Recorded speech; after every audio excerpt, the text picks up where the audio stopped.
Asian cup বাছাই পর্বের সর্বশেষ ম্যাচ খেলতে আগামীকাল মাঠে নামছে বাংলাদেশ। প্রতিপক্ষ শক্তিশালী সিঙ্গাপুর। আগামীকাল সিঙ্গাপুরের ন্যাশনাল স্টেডিয়ামে সন্ধ্যা ৬টায় অনুষ্ঠিত হবে এই হাই ভোল্টেজ ম্যাচটি।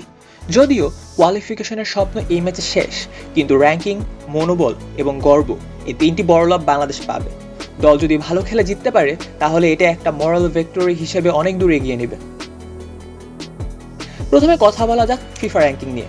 সিঙ্গাপুরের বর্তমান ফিফা র্যাঙ্কিং ১৪৮, বিপরীতে বাংলাদেশের অবস্থান ১৮১-তে। পরিসংখ্যানের দিক থেকে সিঙ্গাপুর অবশ্যই এগিয়ে, তবে একটা বিষয় ভুলে গেলে চলবে না। হামজা চৌধুরী বাংলাদেশ দলে যোগ দেওয়ার পর পুরোপুরি বদলে গেছে দলের আত্মবিশ্বাস এবং খেলার ধরন। তাই এই ম্যাচে র্যাঙ্কিং খুব একটা বড় ফ্যাক্টর হয়ে ওঠার কথা নয়। অবশ্য দুই দলের সাম্প্রতিক ফর্ম বিবেচনা করলে বাংলাদেশ থেকে কিছুটা এগিয়ে থাকবে সিঙ্গাপুর, কারণ ফ্রেন্ডলি ম্যাচে ভিয়েতনামের বিপক্ষে ৩-০ গোলের বড় ব্যবধানে হারের পর মানসিকভাবে কিছুটা পিছিয়ে রয়েছে বাংলাদেশ দল। অন্যদিকে সিঙ্গাপুর ম্যাচের আগে কোনো ফ্রেন্ডলি ম্যাচ খেলেনি। সর্বশেষ ৫ ম্যাচের হিসাব করলে দেখা যায় সিঙ্গাপুরের ২ জয়, ১ ড্র, বাংলাদেশের ১ জয়, ২ ড্র। তাই সাম্প্রতিক ফর্মের দিক থেকে সিঙ্গাপুরকে সামান্য এগিয়ে রাখাই যায়। পরিসংখ্যানের পাতায় সিঙ্গাপুর শক্তিশালী অবস্থানে থাকলেও সাম্প্রতিক সময়ে বাংলাদেশের তাদের চোখে চোখ রেখে লড়াই করছে। সর্বশেষ লড়াইয়ে বাংলাদেশ ২-১ গোলের ব্যবধানে হারলেও শেষ মুহূর্ত পর্যন্ত দারুণ ফাইট করেছিল। এটা প্রমাণ করে সঠিক দিনে ভালো খেলতে পারলে সিঙ্গাপুরকে চাপে ফেলা সম্ভব। বাংলাদেশ দলে এবার প্রবাসী ফুটবলারদের অন্তর্ভুক্তি এক নতুন মাত্রা যোগ করেছে, যারা ইউরোপ এবং আমেরিকার প্রতিযোগিতামূলক লিগে খেলে অভ্যস্ত। Hamza Chowdhury, English club Leicester city থেকে আসা এই মিডফিল্ডার বর্তমানে বাংলাদেশ দলের সবচেয়ে বড় বিজ্ঞাপন।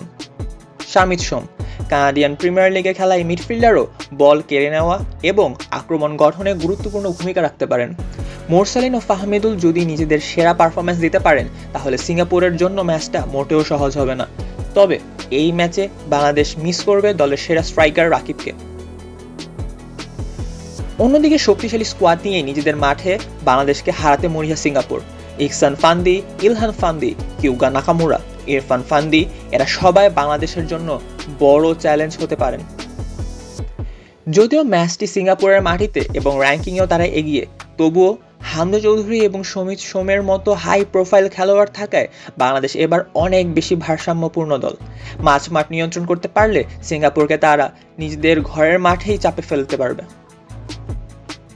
সব মিলিয়ে বলা যায়, র্যাঙ্কিং এবং পরিসংখ্যানের দিক থেকে সিঙ্গাপুর এগিয়ে থাকলেও স্কোয়াডের মান এবং আত্মবিশ্বাসের দিক থেকে বাংলাদেশ এবার অনেক বেশি প্রতিদ্বন্দ্বিতা করার মতো অবস্থানে রয়েছে। এখন দেখার বিষয়, মাঠের লড়াইয়ে শেষ হাসি হাসে কে।